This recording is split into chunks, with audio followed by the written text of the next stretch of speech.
Steve, well done today. I thought the players were terrific, particularly in the first half. It's obviously been a difficult week for the club and yourself and the players, but they really seem to respond. They seem to want it more than the opposition this afternoon, particularly first half.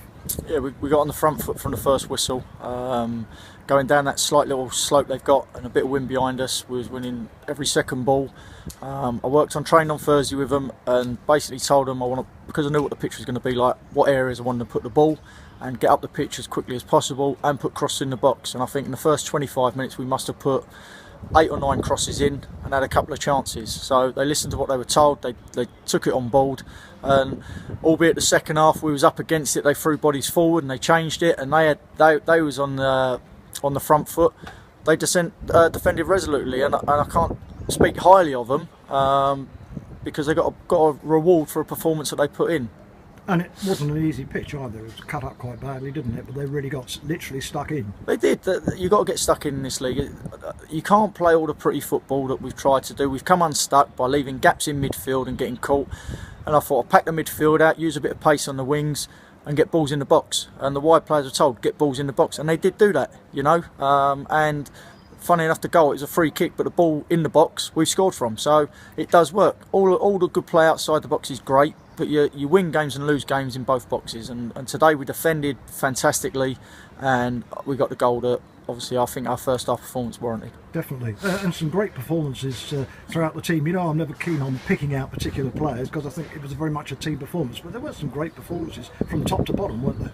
Yeah, but they all knew beforehand. They were told that what situation we're in.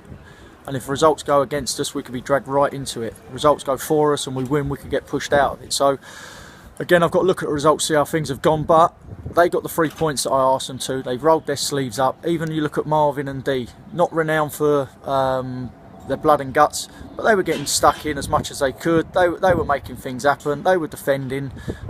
Simon Cox come in, who unfortunately there's a family situation going on Tuesday, so I'm without him Tuesday, but he come in and looked like he'd been here all the time. You know, he come in, won his headers, cleared the ball like I want a centre half to do. Bally done the same.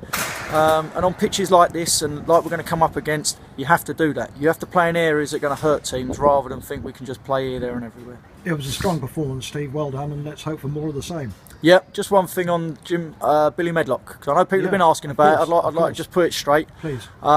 Sutton and Paul Doswell did offer me Billy Medlock before anybody else, and I declined it because looking at what's happened, Billy has been at Sutton since he left us at October. I believe it was October or beginning November.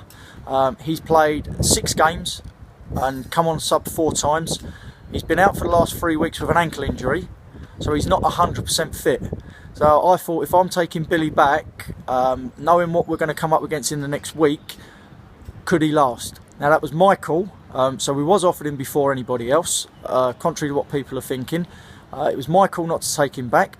Who's to say that if Sutton keep winning and the front two that they've got keep scoring, he comes available another month, I might take him the second month when he's had a load of games under his belt. So at the moment, Joe Taylor's up there, and I've heard a few things about Joe on the forum, and everyone's got their right to say things, but I thought he played really well. I thought Joe as a lone striker today gave their 2 centre halves, which I told him to. He needs to start knocking people about, and I thought he'd done that today, and a couple of half chances he had that they got good blocks on. So just to put to bed really the Billy Medlock situation, I was the first one to be offered him, and me as a person declined it. There's going to be a couple of movements hopefully coming in by Tuesday. One for definite, I've just got to speak to somebody tomorrow, but that should be definite for Tuesday. And I thank the board and the chairman for giving me the support, because it is needed. And like I say, just to clarify the Billy Medlock situation, that's what it was. It was my decision not to take him back because I'd looked that he'd been injured for 3 weeks with a bad ankle, and I wasn't sure if he could come and give me the performances that I need at the minute where people are up and ready and at them. So